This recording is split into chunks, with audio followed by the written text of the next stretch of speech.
দিনটি ছিল 13 জুলাই 2024, যখন সাবেক মার্কিন প্রেসিডেন্ট ডোনাল্ড ট্রাম্প বাটলার, পেনসিলভেনিয়ায় একটি সমাবেশে বক্তৃতা দেওয়ার সময় একসাথে 3টি গুলির শব্দ শোনা যায়। ডোনাল্ড ট্রাম্প গুলিবদ্ধ হলেও বেঁচে যান। এই পুরো ঘটনাটি অনেক প্রশ্নের জন্ম দিয়েছে। কিছু প্রশ্নের উত্তর পাওয়া গেলেও অনেক রাজ এখনো গোপন আছে।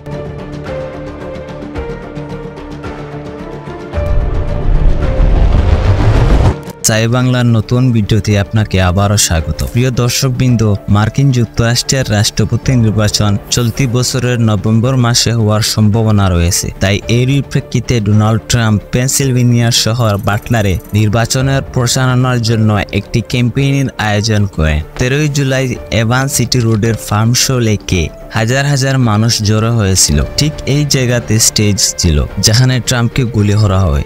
স্টেজের ঠিক পিছনে এই 3টি ভবন ছিল, যার মধ্যে 2টিতে প্রথম থেকে সিক্রেট সার্ভিসের স্নাইপারদের উপস্থিতি ছিল। ডোনাল্ড ট্রাম্প মঞ্চে বক্তৃতা দেওয়ার আগ পর্যন্ত সবকিছু স্বাভাবিক ছিল,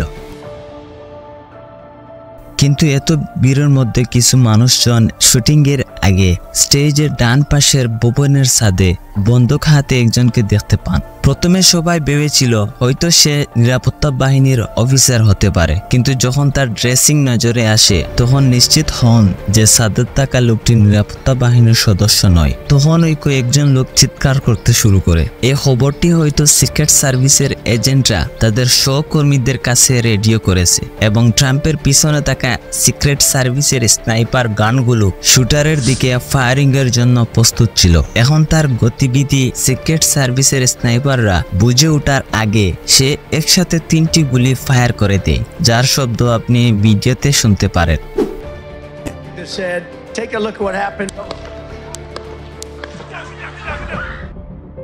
শুটার এবং ট্রাম্পের স্টেজের মধ্যকার দূরত্ব মাত্র 410 ফিট ছিল।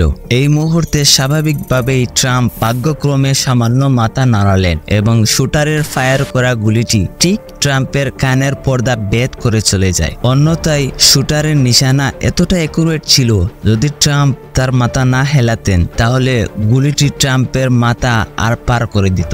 গুলি চালানোর পরপরই ডোনাল্ড ট্রাম্প নিজেই মঞ্চের নিচের দিকে ঝুঁকে যান এবং তার সাথে থাকা সিক্রেট সার্ভিসের এজেন্টরা তাকে গিয়ে ফেলে। প্রায় 30 সেকেন্ডের পরে তাকে স্টেজ থেকে নামিয়ে বুলেট প্রুফ গাড়িতে বসিয়ে তৎক্ষণাৎ হাসপাতালে পাঠানো হয়। যখন ট্রাম্প গুলি খেয়ে নিচে বসেছিলেন তখন সিক্রেট সার্ভিসের স্নাইপাররা শুটারকে অবিলম্বে গুলি করে হত্যা করে। এই পুরো ঘটনাটি এত কম সময়ের মধ্যে হয়েছিল যে শুটারটি ছাদ থেকে নিচে নামার সময়টুকুও হয়নি। এক সংবাদের বরাত দিয়ে জানা যায় যে শুটারটি মোট 8টি গুলি ছুড়েছিল, যার ফলে এত ভিড়ের মধ্যে একজন নিহত এবং 2জন আহত হয়েছে বলে জানা গেছে। বন্দুক তারিখে শনাক্ত করার পর জানা যায় যে সে 20 বছর বয়সী থমাস ম্যাথিউ কার্কস এবং তার সাথে AR-15 রাইফেল পাওয়া গেছে। যেই স্থানে ট্রাম্পকে আক্রমণ করা হয় শুটার সেখান থেকে 70 কিলোমিটার দূরে বেথেল পার্কে থাকত। সে 2022 সালে বেথেল পার্ক হাই স্কুল থেকে গ্রাজুয়েশন কমপ্লিট করে এবং সে সম্প্রতি সময়ে একটি নার্সিং হোমে রান্নাঘরে জব করত। তার এক সহকর্মীর সাক্ষাৎকারে বলেছিল যে সে থমাস ম্যাথিউর মধ্যে কোনো ধরনের আনইউজুয়াল বিহেভিয়ার আচরণ দেখেনি, তবে সম্প্রতি সে একটি স্থানীয় শুটিং ক্লাব সদস্যপদ নিয়েছিল। ক্লেটন স্পোর্টসম্যান ক্লাবের বিভিন্ন রেঞ্জে অস্ত্র রয়েছে, যেগুলোর বেশিরভাগই সর্বোচ্চ টার্গেট 560 ফুট রেঞ্জের মধ্যে ছিল। ট্রাম্পকে আক্রমণ করার আগের দিন থমাস একটি স্থানীয় দোকান থেকে অ্যামিনিশনের 50 রাউন্ড এবং একটি সিরি কিনেছিল। ট্রাম্পকে আক্রমণ করার জন্য সে যে বন্দুকটি ব্যবহার করেছিল তা মূলত তার বাবার কেনা গান। শুটিংয়ের দিন থমাস তার নার্সিং হোম রান্নাঘর থেকে একদিনের ছুটি নেয় এবং তার সহকর্মীকে বলে যে সে আগামীকাল ফিরে আসবে। একই দিনে থমাসের বাবা তার ছেলে নিখোঁজ হয়েছে বলে পুলিশের কাছে অভিযোগ দায়ের করেন। ডোনাল্ড ট্রাম্পকে আক্রমণ করার পরে অনেকগুলো প্রশ্নের আবির্ভাব হয়, যে মাত্র 20 বছর বয়সী থমাস কেন এবং কার সাজিতে এমনটি করেছিল, অথবা কেন সিক্রেট সার্ভিসের এজেন্টরা তাকে লক্ষ্য করেনি যখন সে দিনের আলোতে বন্দুক নিয়ে ছাদে উঠেছিল, আর এত লোকের মধ্যে সে অস্ত্র নিয়ে অ্যাসেম্বলি হলে ঢুকলো কি করে। কিন্তু FBI এখনো মনে করে এটা থমাসের ব্যক্তিগত সিদ্ধান্ত। তার গাড়ি এবং বাড়িতে FBI বম বানানোর বিভিন্ন সরঞ্জাম খুঁজে পেয়েছে। শুটিংয়ের আগে সে গুগলের ডোনাল্ড ট্রাম্পের ছবিও সার্চ করেছিল। শুধু ট্রাম্প নয়, প্রেসিডেন্ট জো বাইডেন, সাংবাদিক মেরিন গার্ল্যান্ড, এফবিআই পরিচালক ক্রিস্টোফার এবং প্রিন্সেস অফ ওয়েলস ক্যাথরিনকেও গুগলের অনুসন্ধান করেছিল।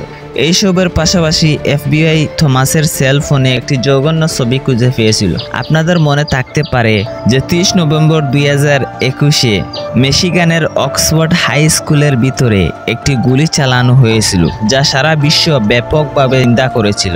থমাসের সেল ফোনে অক্সফোর্ড হাই স্কুলে হামলাকারী ইথান ক্রামনিলের একটি ছবিও পাওয়া গেছে। অক্সফোর্ড স্কুলে গুলি চালানোর সাথে তার কোনো সম্পর্ক ছিল নাকি সে কোনো বড় গ্যাংয়ের অংশ ছিল, এ বিষয়ে এখনো কিছু বলা যাচ্ছে না। কিন্তু থমাস 18 বছর বয়সী হওয়ার পর থেকে একজন রিপাবলিকান ভোটার ছিলেন।